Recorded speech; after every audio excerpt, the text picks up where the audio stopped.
नमस्कार, मैं डॉक्टर राधिका लोटलीकर पाठक।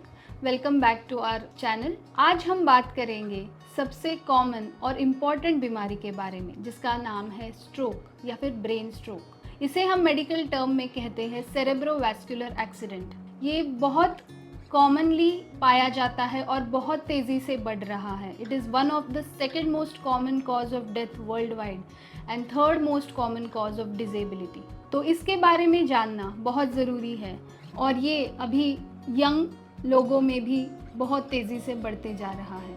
Brain stroke या फिर सेरेब्रोवैस्कुलर एक्सीडेंट क्या होता है, किसे बोला जाता है?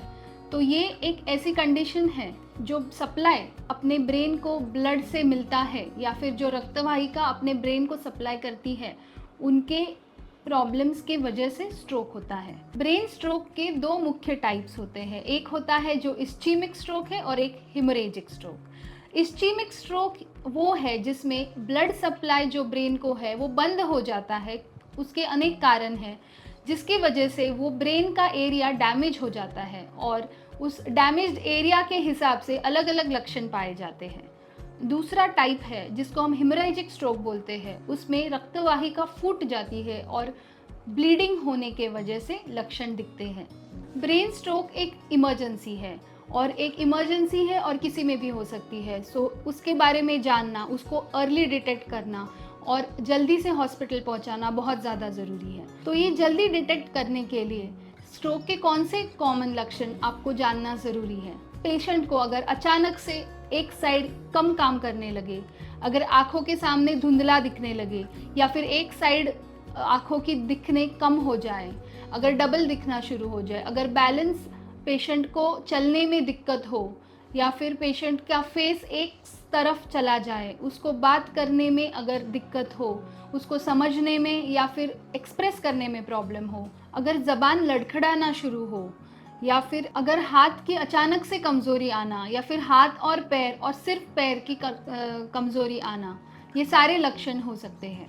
इसमें और लक्षण भी पाए जा सकते हैं जैसे कि निगलने में अचानक से दिक्कत आना, खाना चबाने में दिक्कत आना, अचानक से चक्कर आना शुरू होना, चलना एक साइड पे झुकना चलते वक्त, ये सब लक्षण भी पाए जाते हैं। स्ट्रोक का डायग्नोसिस जल्दी करना और उसको जल्द से जल्द हमारे हॉस्पिटल में पहुंचाना क्यों ज़रूरी है? क्योंकि हमारा ब्रेन बहुत ज़्यादा सेंसिटिव है।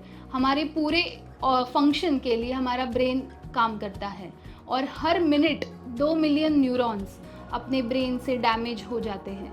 तो हर मिनट बहुत ज़्यादा इम्पॉर्टेंट है और हम उसे कहते हैं टाइम इज़ ब्रेन। तो हर मिनट बहुत ज़्यादा इम्पॉर्टेंट होता है जब तक पेशेंट को ट्रीटमेंट ना शुरू हो। सो इस लक्षणों में से किसी भी लक्षण के बारे में अगर आपको पता चले तो इमरजेंसी में आपको हॉस्पिटल लेके जाना बहुत ज़रूरी है। तो ये स्ट्रोक का डायग्नोसिस कैसे किया जाता है? वंस ये सिम्टम्स में से कुछ भी सिम्टम्स अगर दिखे और पेशेंट अगर हॉस्पिटल में आए तो न्यूरोलॉजिस्ट उसके आगे जांच करता है। उसको जांच पड़ताल में पता चलता है कि ये स्ट्रोक कौन से टाइप का स्ट्रोक है, कौन से एरिया का स्ट्रोक है और उस हिसाब से उसके बाद उसका इमरजेंसी में सीटी स्कैन या फिर एमआरआई, जो भी इमेजिंग इजीली अवेलेबल है, वो किया जाता है।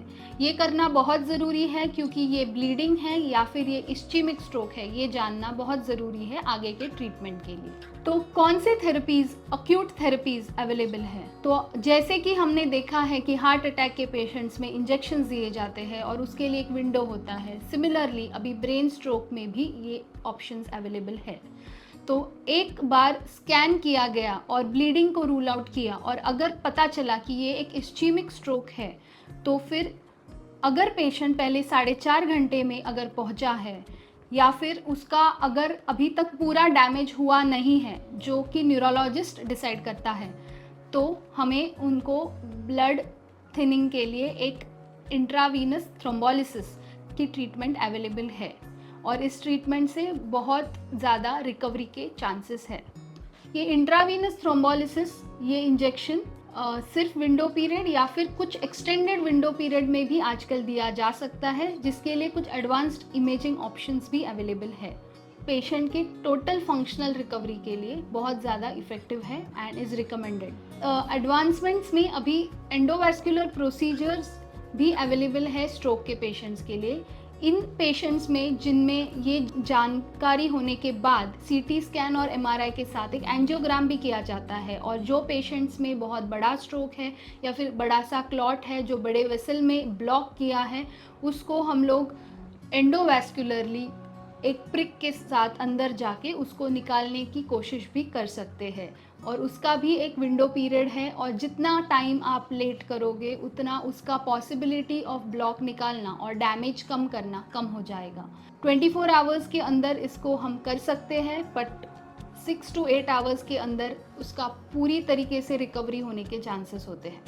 इन ट्रीटमेंट ऑप्शंस के अलावा और मेडिकेशंस है जिनका यूटिलाइजेशन कर सकते हैं, और स्पेशली स्ट्रोक के लिए आईसीयू केयर और इनिशियल पीरियड में जो फ्लूइड मैनेजमेंट है, जो बीपी मैनेजमेंट है, शुगर मैनेजमेंट है, वो बहुत ज़्यादा क्रिटिकल होती है, और उसके लिए आप सही दिशा में सही जगह जाना बहुत ज़रूरी होता है। बाकी मेडिकेशंस जो अवेलेबल हैं जिनको हम ब्लड थिनर्स भी कहते हैं, जिसको खून पतला होने के लिए या फिर कोलेस्ट्रॉल पार्टिकल्स को स्टेबलाइज करने के लिए यूज़ किया जाता है, उसको सही तरीके से यूज़ करने के लिए आप न्यूरोलॉजिस्ट को कंसल्ट करना बहुत ज़रूरी है। इस वीडियो में हमने देखा कि स्ट्रोक क्या है, और इस्चेमिक स्ट्रोक के बारे में हमने जाना कि उसका डायग्नोसिस और क्या अक्यूट थेरेपीज़ अवेलेबल है।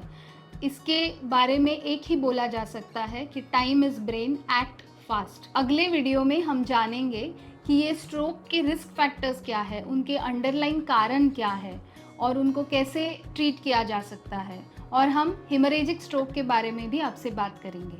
Kindly share this video with all your loved ones so that they remain aware and act fast.